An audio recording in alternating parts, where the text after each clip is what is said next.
things have not gotten better. The group steadily is getting worse, even no matter what he can do about it. That the teachings aren't going well.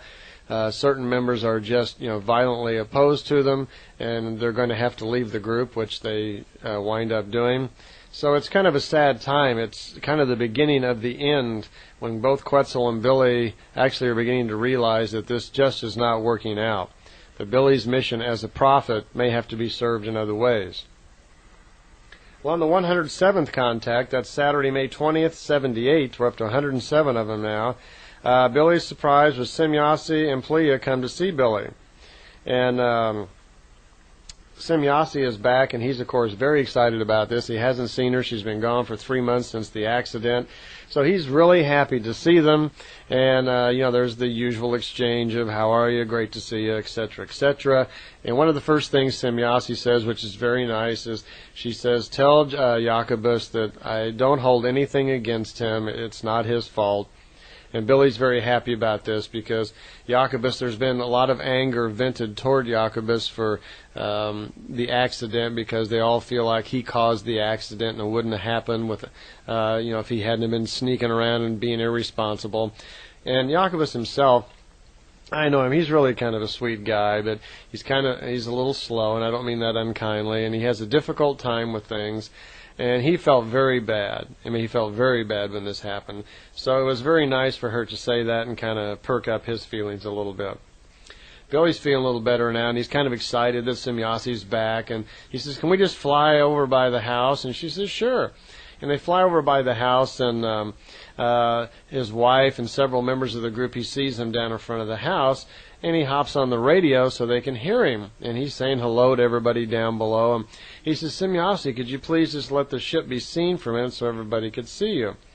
And she says, oh no, it's not possible to do. I don't have Quetzal's permission. So unfortunately that wasn't possible at the time. Along with this contact came the news that the Befath, the last remains of them, had been rounded up and taken off of the planet.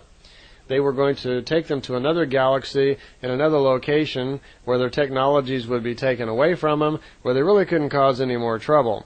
It was also mentioned that they were going to fill in some of the area below the pyramids, way down below in the big halls where the Befath had been living, and they just took everything out and filled it all in down there with some sort of dematerialization, rematerialization process. So Billy said, well, did you fill in all of the walkways and caverns below the pyramid? And she said, no, most of them are still there. We just filled in the very large ones where the Befath were living. Sadly enough, though, she had to reiterate the words of Quetzal, that yes, they and the others had really noticed the degeneration of the group and the great problems and strain that it was putting on Billy. And she said that the High Council had informed Quetzal that they better start putting a probation period on this, and if things didn't get any better, then they were just going to have to stop the contacts as they were happening. And Billy kind of agreed, and they suggested also that he no longer even pass out his contact notes to the members, because most of them were not behaving sincerely anyway, and it probably wasn't a good idea. And he agreed to that also. He's at this point, he's understanding more their viewpoint, where their desires and their interests are not being met or serviced by the group, and so there's no point in really continuing it. Well, the 108th contact is on Thursday, June 1st, 1978. And Ptah and Quetzal come because they want to talk to Billy to just make sure he understands clearly about what's going on with the group. And they're explaining to Billy, they realize all the pressures that are being put on Billy. But Billy, as it's turning out, has been doing so much manual work and spending so much time with the group that he's not having any time to spend on his mission. It's actually been a while since a contact. He hasn't written anything. He hasn't been doing any teaching, and he's getting tireder all the time. And it's turning out that his methods of leadership are not working out, so they just wanted to let him know that they were aware of things were not going well. But it was a very friendly meeting, and they were not really having problems with him personally. They were just noticing how difficult things were going. Billy at this time is given the actual names of the members of the group who are causing all of the problems that should leave the group and not be allowed to return. And there are several names in there, which there's no point in mentioning them now. And one comment was that these people also, something that isn't mentioned in the contact notes up till here, but in the meditation chamber, all the members of the FIGU group have been allowed to use the meditation chamber, where Quetzal had affixed some device on the top of the pyramid in the meditation chamber that is increasing the lifespan of the people using it by about 10 to 12%. And it's commented here that once these people leave the group, within a very short period of time, the influences caused by that pyramid will go away, and their normal lifespan will then be set back in, so that their original time of death would once again come into play. It's mentioned here also that Claire, unfortunately, which is up to now has been one of Billy's closest friends in the group, unfortunately is having so much difficulty, there's so much strain on her too, that she's taking to undermining the mission and wants out and is causing a lot of damage. She's speaking behind Billy's back, and this is of great pain also to Billy.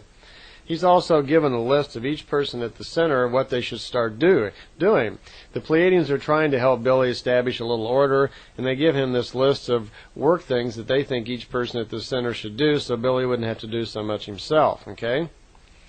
And Billy's given a set of regulations again for the group. Even though they'd drawn up a set of FIGU regulations themselves when they founded the group, doesn't seem to be working out very well. No one's sticking to them. At least, some of them aren't. Many of the people, Guido and Bernadette and Jacobus and Engelbert and his wife Maria have always been very faithful from the beginning, and I don't mean to mix them up with these particular problems, including Billy's wife Poppy, who's just my favorite. I just love her.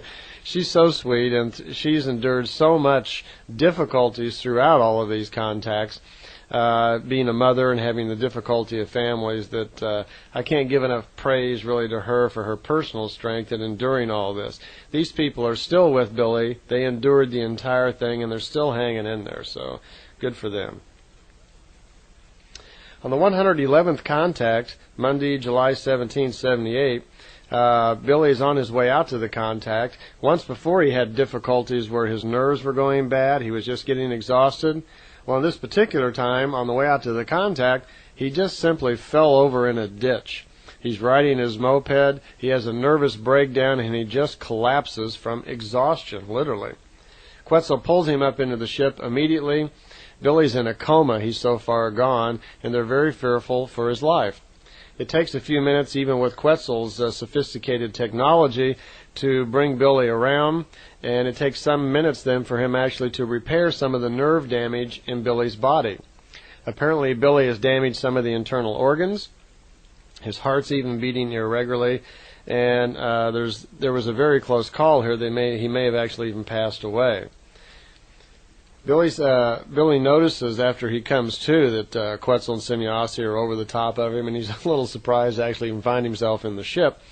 And they're explaining to him what the damage that he's done to his nervous system, and Billy's kind of giving in. He sees it happening too. He's just exhausted, and he has no mental awareness hardly at all.